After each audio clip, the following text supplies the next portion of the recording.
때는 선조 25년 5월 8일 몽진길에 오른 선조가 평양에 당도했다는 소식을 들으신 서산대사께서는 누군가 기다리는 기색이셨습니다. 스님, 누구를 기다리고 계시는지요? 상감의 행차가 평양에 가까웠다는 소식을 듣고 내 몇 사람 보냈는데 돌아오지를 않는구나. 자세한 소식을 아시고자 보내신 것입니까? 그래, 이제 우리도 서서히 상감을 지키는 일에 나서야 하지 않겠느냐 해서였느니라. 설마 평양까지야 오시랴 생각했었는데 안타깝게도 평양까지 이르셨습니다. 평양뿐이겠느냐? 예? 아니다. 서산대사께서는 혼자 속으로 중얼거리셨지요. 평양 아니라 의주 거쳐 강을 건너려 들진 않으실까? 그게 두려워. 그러면 평양에 당도한 선조와 호종 대신들은 그 후 어떤 행태를 보인 것일까요? 오늘의 교훈 삼아 당시 기록을 옮겨보기로 하겠습니다. 서울을 지키던 유도대장 이양원이 간 곳을 모르자 왕은 드디어 유홍을 우의정 겸 도치찰사로 삼아 군사 3,000명을 주어 떠나게 하였으나 유홍은 명을 받은 지 날이 지나도 떠날 기색이 안 보였다.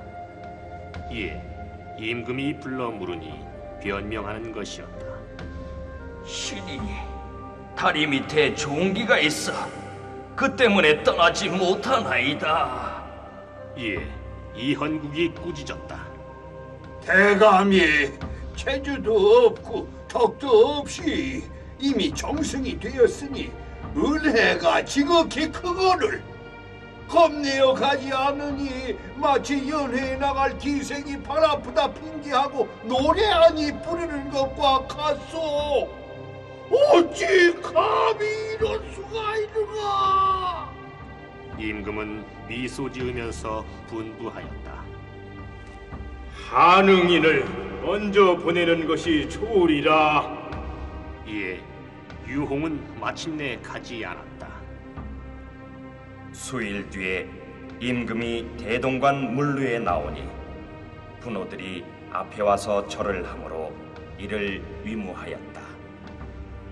10일에 임금이 전교를 내리시기를 이해적부터 난을 만난 임금은 반드시 자기 자신을 낮추어 깎는 조항이 있으니 이제부터 모든 아래는 소장에 과인을 칭송하는 예성이라는 존어는 쓰지 않는 것이 옳다. 이성중이 거룩하신 분부라고 했으나 윤두수는 이에 반대하여 말하기를 오늘 마침내 이런 변을 당하게 된 것이 모두 신하의 잘못인데 임금께 먼저 스스로 낮추도록 권하는 것이 어찌 의리에 합당하다는 말인가? 하니 모두 옳게 여겼다. 그런데 이 무렵에 어이없는 일이 벌어지고 있었으니 서산대사께서 은밀히 평양성에 보낸 제자 한 분이 돌아와 그 사연을 아뢰는 것이었습니다. 평양성에 당도해 보니 많은 사람들이 모여 수군을 내고 있었습니다. 아니, 무슨 일로? 알고 보니 신각이라는 장군이 억울하게 참형을 당했다는 것이었습니다. 무슨 연유로 억울하게 차명을 당했다는 게냐? 신각 장군은 이양원 유도 장군에 휘하여서 한강을 지키다가 군사들이 무너질 때 이양원을 따라 양주에 와서 흩어진 군사를 수습하고 있었다 합니다. 그러다가 마침 남병사 이흔이 와서 신각 장군과 힘을 합해 양주 계제에서 적을 만나 적의 머리 70개를 베니 외적에게 쫓기고 있다가 모처럼 얻은 전공이라 우쭐했다 합니다. 그런데 그런 전공을 쌓은 장군이 어찌 참형을 당했다는 겐가? 이때 신갑 장군의 상관인 이양호는 산골에 있어 소식이 끊겼는데 그것도 모르고 임진강을 지키던 김영원 장군이 장계를 올렸다 합니다.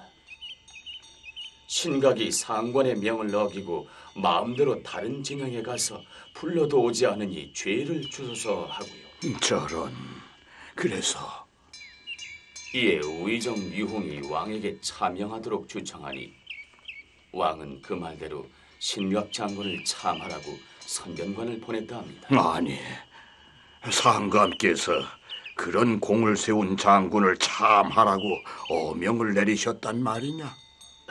그럴 리야 있습니까? 방금 어명을 내리셨다 하지 않았느냐? 신갑 장군이 공을 세웠다는 보고가 그만 선전관이 이미 떠난 뒤에서 도착했다는 것입니다. 저런, 그래서 서둘러 참여하지 말라고 급히 사람을 보냈으나 어쨌다는 겐가? 형장에 뛰어가 보니 이미 참여이 끝난 뒤의 일이었다 합니다. 남아미타불. 김명원과 유홍의 경솔한 판단이 아까운 장군 한 사람을 희생시킨 거로구나. 모두 애석하기 짝이 없다고 안타까워하고 있었습니다. 가뜩이나 인재가 모자란데 그렇게 어이없는 일이 일어나다니. 신갑 장군은 본래 청렴하고 근신해서 일찍 연안부사가 돼 성을 수축하고 참호를 파두었기 때문에 연안성을 지킬 수 있었다 합니다. 장군에겐 노모가 계시다 해서 모두 슬퍼하고 있더이다. 나무 관세음보살. 이런 시행착오, 이런 난맥 속에 날이 가고 5월 29일에는 외적이 임진강을 건넜다는 급보가 들어오지요. 이에 행제소에서는 어떠한 조치를 취했던가? 다시 기록을 더듬어 봅니다.